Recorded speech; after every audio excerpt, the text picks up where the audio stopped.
Yo mga idol, kumusta? Manred mga sports, tabi nga pala.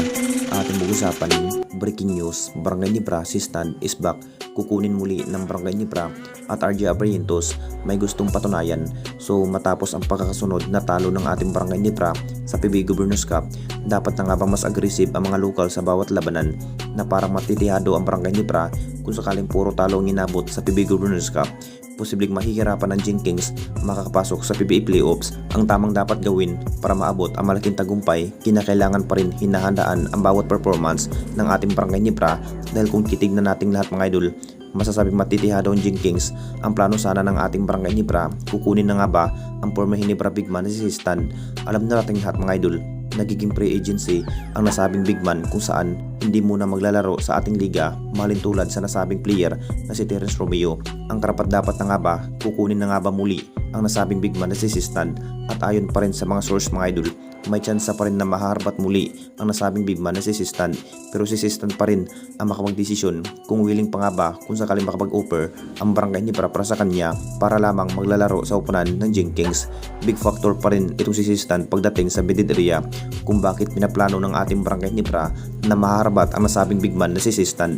Mapupunta muli ng Barangay Nibra ang dahilan pa rin noon kung bakit tinitrade ng Barangay Nibra si Stan dahil hindi pa rin ginampanan sa nasabing bigman ang kanyang nagiging roles noon, kung bakit napupunta sa Tira Firma Jeep kapalit sa nasabing bigman rin na si Isaac Go.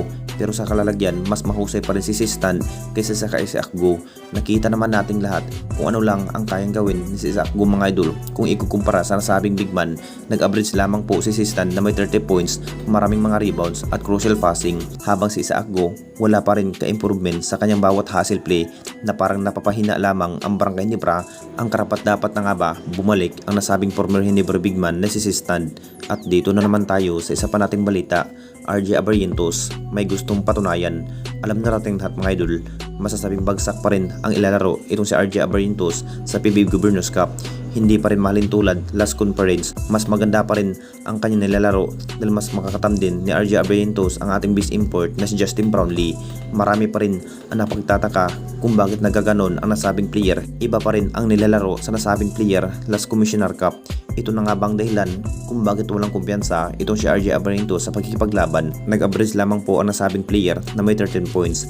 Hindi pa rin satisfy ang Hinebra management sa nagiging pagkakasunod na talo sa bawat labanan ng ating Barangay Nibra. May gustong patunayan na nga rin itong si RJ Abrientos mga idol. Ang tamang gawin sana, mas matinding gameplay ang kanyang gagawin. Hindi rin biro na may 3 talo at 2 panalo. Meralco Bulls na nga rin ang kanilang makakarap sa Friday. Dapat na nga bang makapaghanda itong si RJ Abrientos para matalo lamang po ang Meralco? Siguradong gagawin pa rin ang kanyang malahasil play, partikular sa ocean shooting. Mas patunayan pa rin na makakangat ang Jing Kings ngayong PBA Governors Cup kahit butas ng karayom ang pinagdaanan. Anong masasabi ninyo mga idol tungkol sa ating video?